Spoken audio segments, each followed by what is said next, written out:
Bonsoir, je suis présentement en vacances, mais je voulais tout de même vous présenter moi-même les faits saillants du programme triennal d'immobilisation, le PTI, en plus de vous faire un suivi sur les projets majeurs, soit la rue du Vernet, et du dossier des modifications réglementaires relativement à la légalisation du cannabis. Le PTI 2020-2022 associe de particuliers. Son élaboration repose sur nos 5 grandes orientations pour atteindre notre vision stratégique 2018-2028. Soit de devenir une ville verte, d'être interconnecté avec le citoyen, d'agir comme chef de file en matière de développement économique régional, d'être promoteur des saines habitudes de vie et pour finir, d'être la référence en matière d'organisation performante.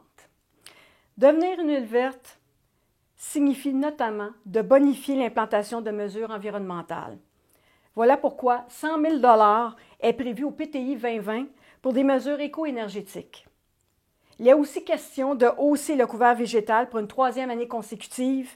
Une enveloppe de 50 000 $ est dédiée pour la plantation d'arbres dans les espaces publics. Ce montant, prélevé dans les fonds de roulement, permettra d'atteindre l'objectif d'accroître de 35 % l'indice de canopée dans les espaces publics et aussi poursuivre l'engagement du Conseil à l'effet que chaque arbre coupé devra être remplacé par 2 autres arbres. Toujours en lien avec notre vision de ville verte et sensible à la notion du bruit soulevé par les citoyens du secteur de l'Aréna, notamment sur le bruit produit par notre véhicule tout-terrain servant à l'entretien des parcs sportifs, la Ville compte acheter un modèle électrique afin de contribuer à la quiétude dans ce quartier et de réduire du même coup nos émissions de CO2. Lorsqu'il s'agit d'améliorer nos performances et notre efficacité organisationnelle, cela implique, entre autres, d'optimiser la prestation de services tout en respectant la capacité de payer de nos citoyens. Un bel exemple de projet au PTI, allant en ce sens, s'avère l'achat d'une scène mobile au montant de 141 000 $. Il faut dire que la scène actuelle est en fin de vie.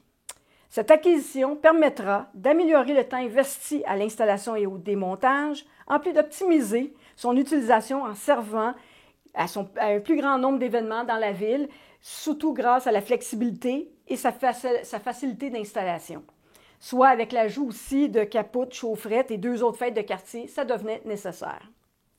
Un autre pilier de notre vision en tant que ville est de stimuler le développement économique et avec la venue imminente d'un campus d'affaires. Pour ce faire, la ville compte prolonger la rue Serge-Pépin, ce qui représente des travaux s'élevant à 7,5 millions, payés en totalité par les promoteurs. Il y aura également la réfection et le pavage des rues Iberville et Montenac, où une portion de ce chantier sera financée par une subvention gouvernementale, soit le programme TIC. D'ailleurs, concernant ces 2 rues, nous procéderons à la séparation du réseau sanitaire et pluvial, contribuant ainsi au plan de gestion des débordements dans la rivière. Quant au projet majeur sur la rue du Vernet, il sera subventionné à la hauteur de 750 000 $ avec un emprunt à l'ensemble de 3 932 000 $ et 500 000 $ au surplus affecté à la réfection de pavage. Ce projet se veut inclusif et tiendra compte, dans la mesure du possible bien évidemment, des réalités des commerçants et des propriétaires de ce secteur, d'où l'importance accordée à travailler en étroite collaboration avec eux. Une rencontre a déjà eu lieu le 13 août dernier avec les commerçants et les propriétaires sur cette artère pour leur montrer un ébauche du plan concept qui a permis de soulever des pistes d'amélioration et de leur présenter un échéancier préliminaire des travaux qui a été bien reçu par l'ensemble des participants qui étaient présents. Une prochaine rencontre est déjà prévue en octobre prochain pour leur présenter un projet bonifié, intégrant leurs idées et qui sera réalisé par la firme qui a le mandat. Le mandat sera accordé ce soir lors de la séance du Conseil pour la réalisation des plans et devis ainsi que la surveillance de services professionnels d'ingénierie. Si on continue avec nos 5 piliers de la planification stratégique, nous savons que développer un milieu de vie sain et durable passe par la bonification de l'interconnexion entre les espaces publics, les infrastructures vertes et les lieux d'activité, favorisant ainsi le déplacement actif. D'où l'objectif d'augmenter de 10 km le réseau de pistes cyclables. Vous serez donc heureux d'apprendre qu'un surplus de 150 000 $ affecté aux pistes cyclables permettra la réalisation en 2020 d'un bouclage du ruisseau des Trembles et du boulevard Yvon-Lheureux Nord, et le tout en lien avec le plan directeur des pistes cyclables. Quant à l'objectif stratégique en lien avec le plan de développement et le maintien des infrastructures et équipements de loisirs, de culture et vie communautaire, plusieurs actions seront mises de l'avant. Parmi les projets en 2020, les amateurs de baseball seront heureux d'apprendre que plusieurs améliorations sont prévues, soit la cage de frappeurs pour un investissement de 46 000 $, une nouvelle estrade de 22 000 $ sera installée au parc Lorne Worsley, et pour les parties de soccer et de baseball, bien évidemment, en plus de refaire l'arrêt-balle au terrain de baseball numéro 2. À l'écoute des demandes de la population, des filets seront aussi installés au terrain numéro 3 pour assurer la sécurité des usagers de cet espace public. Dans le cadre du programme d'aménagement et de réfection de nos parcs, un montant de 95 000 $ sera investi au parc Mélodie-Dufresne pour le remplacement des modules de jeu et la réfection de la fosse de sable. Un montant de 110 000 $ sera consacré pour un nouvel aménagement au parc Jacques-Hébert sur la rue Denis-Asselin. Et un surplus affecté au bâtiment servira à la mise à niveau de l'aréna sur 6 ans, en commençant en 2020 avec 75 000 $ de travaux. Il y aura également le reconditionnement d'un compresseur à l'aréna au montant de 14 000 $. Au parc de la Baronne, il est prévu d'aménager un terrain de basketball au coût de 16 000 $. Et les amateurs de tennis seront aussi contents d'apprendre qu'il y aura réfection des terrains dans le parc Eulalie du Rocher pour un investissement de 20 000 $. De plus, une table de ping-pong extérieure en béton de 12 000 $ serait installée au parc Victor-Brion. Le programme de points d'eau dans les parcs sera finalisé en 2020 avec un investissement de 37 000 $ provenant du surplus affecté pour les parcs. Il y aura l'ajout de 10 PPAO et d'un abreuvoir au parc Michel-Brault. C'est ce qui complète le volet des faits saillants pour les investissements 2020, d'où les détails seront disponibles dès demain sur le site Internet de la Ville de Belleuil.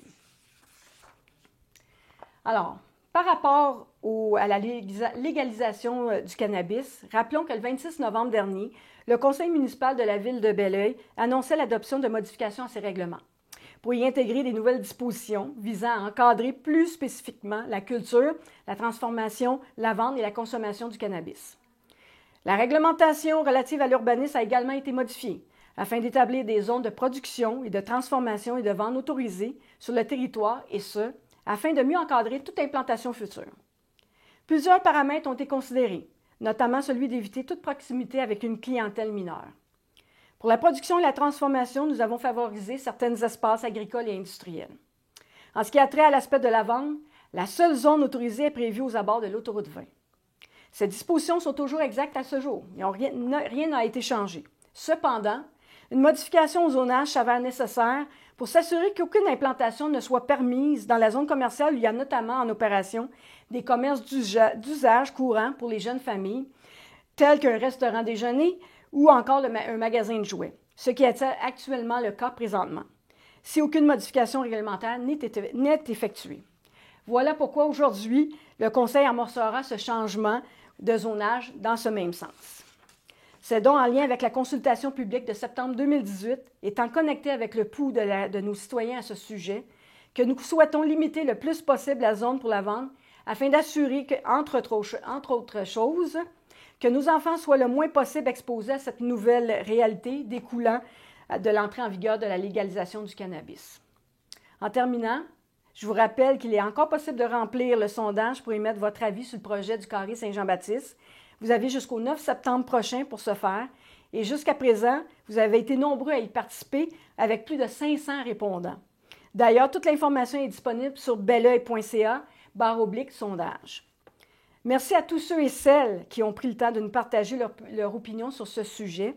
Sachez qu'un rapport d'analyse sera intégralement présenté lors de la séance publique du 23 septembre prochain. Ils seront également transmis à l'entrepreneur, bien évidemment, pour qu'il puisse en prendre connaissance dans sa vision du projet. Je conclus en remerciant chaleureusement TVR9 qui a rendu possible cette diffusion de cette vidéo dans leur nouveau studio revampé. Alors sur ce, je vous souhaite une bonne séance et pour ceux qui n'ont pas terminé leurs vacances, bonne fin de vacances. Merci.